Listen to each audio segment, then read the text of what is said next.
جلوہ خداوندی۔ ایک دن حضرت موسیٰ علیہ السلام بکریاں چراتے ہوئے دور نکل گئے۔ آپ کی بیوی بھی آپ کے ہمراہ تھیں۔ رات ہو گئی اور آپ راستہ بھول گئے۔ رات بڑی سرد اور تاریک تھی۔ آپ کو آنکھ کی تلاش ہوئی، ادھر ادھر دیکھا، سامنے کوہ سینا پر چمکتا ہوا شعلہ نظر آیا۔ آپ نے اپنی بیوی سے کہا کہ تم یہیں ٹھہرو، میں وہاں سے آگ لے آؤں، اور ہو سکتا ہے وہاں کوئی ایسا آدمی مل جائے جو ہمیں سیدھا راستہ بتا سکے۔ آپ چلے جا رہے تھے اور آگ اور دور ہوتی جا رہی تھی۔ جب کچھ دور تک چلنے کے بعد بھی آگ سے دور رہے تو حضرت موسیٰ علیہ السلام خوف کھانے لگے اور قریب تھا کہ واپس ہو جائیں کہ آواز آئی، اے موسیٰ، میں تیرا پروردگار ہوں، اپنا جوتا اتار دے، یہ طویٰ کی مقدس وادی ہے، میں نے تجھ کو رسالت کے لیے چن لیا ہے، بس جو کچھ حکم دو اس کو غور سے سن۔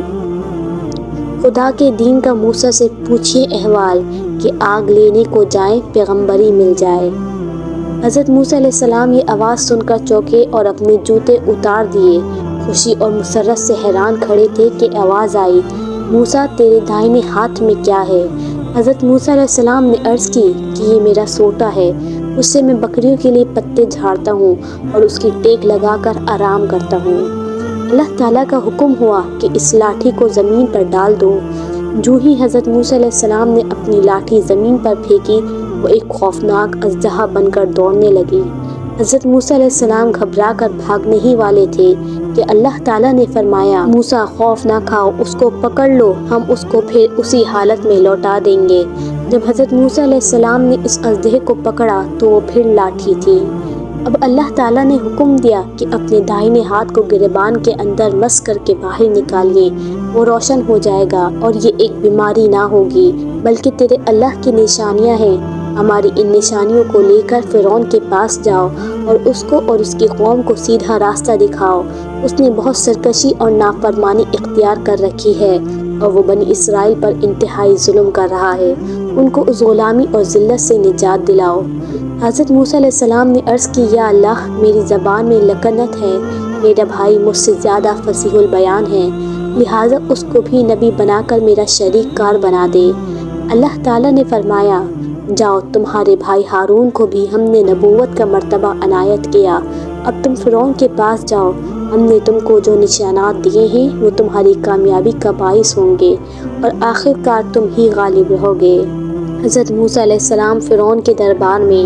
حضرت موسیٰ علیہ السلام مصر میں تشریف لائے اور اپنے بھائی کو ساتھ لے کر فرعون کے دربار میں آ گئے اور فرعون سے کہا کہ اللہ نے مجھے اپنا پیغمبر اور رسول بنا کر تیرے پاس بھیجا ہے۔ ہم تم سے دو باتیں کہتے ہیں، ایک تو خدا واحد پر ایمان لے آؤ، دوسرا بنی اسرائیل پر ظلم و ستم سے باز آ جاؤ اور ان کو غلامی سے نجات دو۔ فرعون نے جب سنا تو کہنے لگا، موسیٰ، آج تو میرے سامنے بنی اسرائیل کی رہائی کا مطالبہ کرتا ہے، کیا تو بھول گیا ہے کہ تو نے میرے ہی گھر میں پرورش پائی ہے؟ اور پھر شاید تو یہ بھی بھول گیا ہے کہ تو ایک مصری کو قتل کر کے بھاگ گیا تھا۔ آپ نے فرمایا، یہ درست ہے کہ میں نے تیرے گھر میں پرورش پائی اور میں تسلیم کرتا ہوں کہ نادانستگی میں مجھ سے ایک مصری بھی قتل ہو گیا تھا، لیکن یہ کہاں کا انصاف ہے کہ مجھے ایک اسرائیلی کی پرورش کے بدلے میں تو سارے بنی اسرائیل کی قوم کو غلام بنائے رکھے۔ فرعون سے کافی باتیں ہوئیں۔ حضرت موسیٰ علیہ السلام نے پیار و محبت سے فرعون کو سمجھانے کی بہت کوشش کی، اور جب اس سے کوئی جواب نہ بنایا تو درباریوں سے کہنے لگا کہ یہ کوئی پاگل معلوم ہوتا ہے، اور کش بحثی کرنے لگا اور اپنے وزیر حامان سے کہنے لگا کہ ایک اونچی عمارت بناؤ جس پر چڑھ کر میں موسیٰ کے خدا کو دیکھ سکوں، اور میں تو اس کو جھوٹا سمجھتا ہوں۔ اور پھر دھمکی دینے لگا کہ اے موسیٰ، اگر تو نے میرے سوا کسی اور کو عبادت کے لائق سمجھا میں تجھ کو قید خانے میں ڈال دوں گا۔ حضرت موسیٰ علیہ السلام نے کہا کہ میں اپنی صداقت میں تیرے پاس ظاہر نشان لایا ہوں۔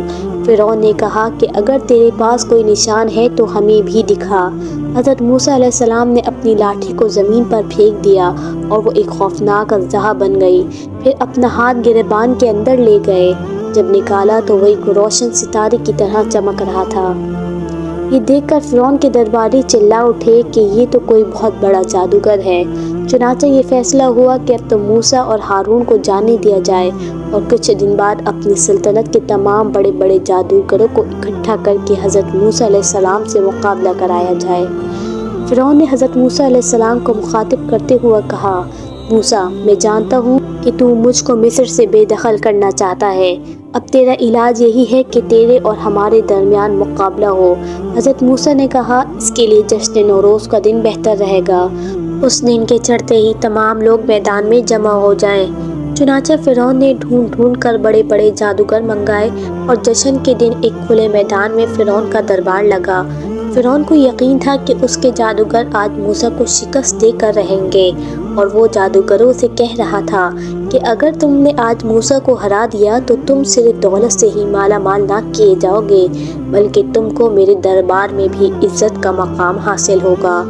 مقابلے سے پہلے حضرت موسیٰ علیہ السلام نے عوام کو مخاطب کرتے ہوئے فرمایا، اللہ پر جھوٹی تہمت نہ لگاؤ، ایسا نہ ہو کہ اللہ کا عذاب تم کو دنیا سے نیست و نابود کر دے۔ جادوگروں نے آگے بڑھ کر کہا کہ ان باتوں کو جانے دو، اب ذرا دو ہاتھ ہو جائیں، اب یہ بتاؤ کہ پہل تم کرو گے یا ہم کریں؟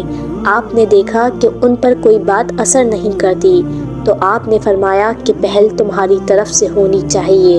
اب ان جادوگروں نے اپنی رسیاں باندھ دی اور لاٹھیاں زمین پر ڈال دی، جو اژدہا بن کر زمین پر دوڑنے لگے۔ یہ دیکھ کر حضرت موسیٰ علیہ السلام گھبرا سے گئے، مگر اسی وقت اللہ کا حکم ہوا، موسیٰ خوف نہ کھاؤ، ہمارا وعدہ ہے کہ تم غالب رہو گے، اپنی لاٹھی کو زمین پر ڈال دو۔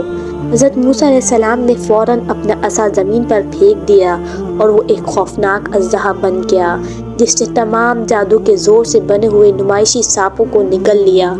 جادوگر یہ دیکھ کر سخت حیران ہوئے اور پکار اٹھے کہ موسیٰ کا یہ عمل جادو نہیں بلکہ اللہ کا معجزہ ہے، اور وہ فوراً سجدے میں گر پڑے اور اعلان کیا کہ ہم موسیٰ اور ہارون کے خدا پر ایمان لے آئے ہیں۔ یہ دیکھ کر فرعون بہت جھنجھلایا اور کہنے لگا کہ موسیٰ تم تو جادوگروں کے استاد نکلے۔ جادوگروں سے کہا کہ تم میرے حکم کے بغیر موسیٰ کے خدا پر ایمان لے آئے، اب دیکھو میں تمہیں کیسی سزا دیتا ہوں، تمہارے ہاتھ پاؤں الٹے سیدھے کٹوا دوں گا اور کھجور کے تنوں پر سولی دوں گا۔ اس وقت تم کو معلوم ہو جائے گا کہ ہم دونوں میں سے کون سخت عذاب دینے والا ہے اور کس کا عذاب دیرپا ہے، اور میں جانتا ہوں کہ تمہاری یہ سازش ہے کہ مجھے تخت سے محروم کر دو۔ جادوگروں کا قبول اسلام۔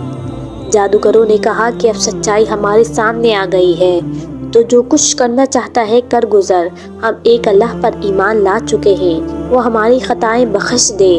یہ دیکھ کر اسرائیلی نوجوانوں کی ایک جماعت بھی حضرت موسیٰ علیہ السلام پر ایمان لے آئی، لیکن وہ بھی فرعون کے قہر و غضب سے ڈرتے تھے، اس لیے کھل کر اعلان نہ کر سکے۔ حضرت موسیٰ علیہ السلام نے کہا کہ اگر تم واقعی اللہ تعالیٰ پر ایمان لے آئے ہو اور اس کے فرمانبردار بننا چاہتے ہو تو فرعون سے ہرگز نہ ڈرو اور اللہ پر ہی اپنا بھروسہ رکھو۔ اس کے جواب میں انہوں نے کہا کہ ہم اللہ پر ہی بھروسہ کرتے ہیں، اور اے ہمارے پروردگار ہمیں ظالم قوم کی آزمائش میں نہ ڈال اور ہم کو اپنی رحمت کے ساتھ منکروں سے نجات دے۔ فرعون کی قوم نے فرعون سے کہا کہ تو کب تک دیکھے گا کہ موسیٰ علیہ السلام اور اس کی قوم کے لوگ ملک میں فساد پھیلاتے پھریں اور تیرے دیوی دیوتاؤں کو ٹھکرائیں؟ فرعون نے کہا کہ تم فکر نہ کرو، میں نے فیصلہ کیا ہے کہ ان کے لڑکوں کو قتل کر دوں گا اور لڑکیوں کو لونڈیاں بنا کر رکھوں گا، وہ تو میرے بس میں ہیں اور ہم ہر طرح سے ان پر غالب ہیں۔ جب حضرت موسیٰ علیہ السلام کو فرعون اور اس کے درباریوں کے منصوبوں کا علم ہوا تو آپ نے بنی اسرائیل کو جمع کر کے اللہ پر بھروسہ کرنے کی تلقین کی۔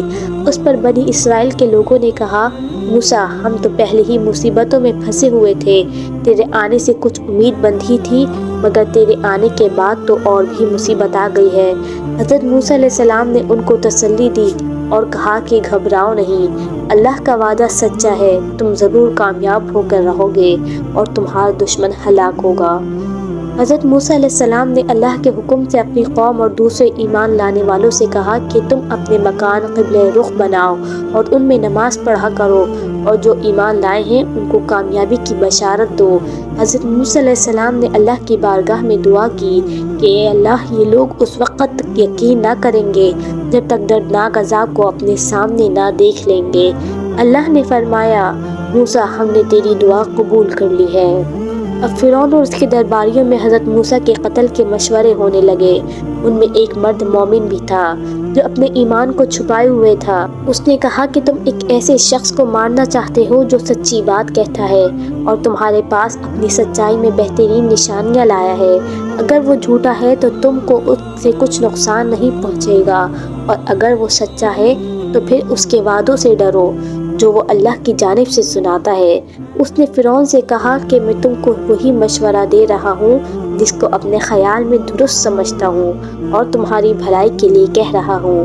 اس مومن نے یہ بھی کہا ہے کہ مجھے اندیشہ ہے کہ ہمارا حال نوح، عاد اور سمود کی قوموں جیسا نہ ہو، اور اس وقت تک تم کو کوئی نہ بچا سکے گا، اس لیے بہتر یہی ہے کہ تم سیدھی راہ اختیار کرو۔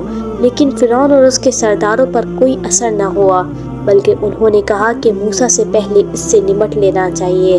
فرعون کو جب کوئی صورت نہ سوجھی تو اس نے لوگوں سے کہنا شروع کیا، موسیٰ کے اندیکھے خدا پر کیسے ایمان لاتے ہو؟ اگر میرے علاوہ کوئی اور خدا ہے تو وہ موسیٰ کے لیے آسمان سے سونے کی کنگن کیوں نہیں برساتا اور اس کے جلوں میں فرشتوں کی صفیں کیوں نہیں چلتی؟ ان عقل کے اندھوں کے ذہن میں یہی بات آ گئی اور انہوں نے دوبارہ فرعون کی اطاعت اختیار کر لی۔ فرعون کی غرقابی۔ آخر جب مصریوں کو سرکشی اور نافرمانی حد کو پہنچ گئی تو حضرت موسیٰ علیہ السلام نے اللہ کے حکم سے فرعون کو مطلع کر دیا کہ تم پر عذاب الہی نازل ہونے والا ہے۔ اب یہ صورت ہوئی کہ جب عذاب کی صورت پیدا ہوتی تو وہ حضرت موسیٰ علیہ السلام سے کہتے کہ اگر یہ عذاب ٹل جائے تو ہم تمہارے اللہ پر ایمان لے آئیں گے، اور پھر عذاب ٹل جاتا۔ اس طرح کئی بار ہوا، لیکن جب عذاب رفع ہو جاتا تو یہ لوگ پھر منکر ہو جاتے۔ اب اللہ نے حضرت موسیٰ علیہ السلام کو حکم دیا کہ اپنی قوم بنی اسرائیل کو مصر سے نکال کر باپ دادا کی سرزمین پر لے جاؤ۔ چنانچہ آپ رات کے وقت بنی اسرائیل کو لے کر نکل گئے۔ ادھر فرعون کو بھی اطلاع مل گئی۔ اس نے ایک زبردست فوج کے ساتھ ان کا تعاقب کیا۔ وہ پانی کے کنارے پر پہنچے تھے کہ مصری فوجیں آ گئیں، جنہیں دیکھ کر بنی اسرائیل بہت گھبرائے، مگر حضرت موسیٰ علیہ السلام نے ان کو تسلی دی کہ گھبراؤ نہیں، اللہ کا وعدہ سچا ہوتا ہے۔ اللہ تعالیٰ نے حضرت موسیٰ علیہ السلام کو حکم دیا کہ اپنی لاٹھی پانی پر مارو۔ چنانچہ جب حضرت موسیٰ علیہ السلام نے بحیرہ قلزم کے پانی پر اپنی لاٹھی ماری تو اس میں سے راستہ بن گیا، اور حضرت موسیٰ علیہ السلام بڑے آرام سے بحیرہ قلزم سے پار ہو گئے۔ یہ دیکھ کر فرعون نے اپنی فوج کو حکم دیا کہ تم بھی اس راستے سے بحیرہ قلزم کو پار کر جاؤ، لیکن جب فرعون اور اس کی ساری فوج درمیان میں آ گئی تو اللہ کے حکم سے پانی پھر اپنی اصلی حالت میں آ گیا اور فرعون اپنی فوج سمیت غرق ہو گیا۔ جب فرعون غرق ہونے لگا تو اس نے پکارا کہ میں موسیٰ کے خدا کے اوپر ایمان لاتا ہوں، لیکن یہ بعد از وقت تھا اور مصری ایسے کئی وعدے پہلے کر چکے تھے۔ فرعون کی پکار پر اللہ نے فرمایا کہ آج کے دن ہم تیرے جسم کو ان لوگوں کے لیے جو تیرے پیچھے آنے والے ہیں نجات دیں گے کہ وہ عبرت کا نشان بنے۔ چنانچہ ہزاروں سالوں کے بعد اس کی لاش دستیاب ہوئی ہے اور اب مصر کے عجائب خانے میں موجود ہے۔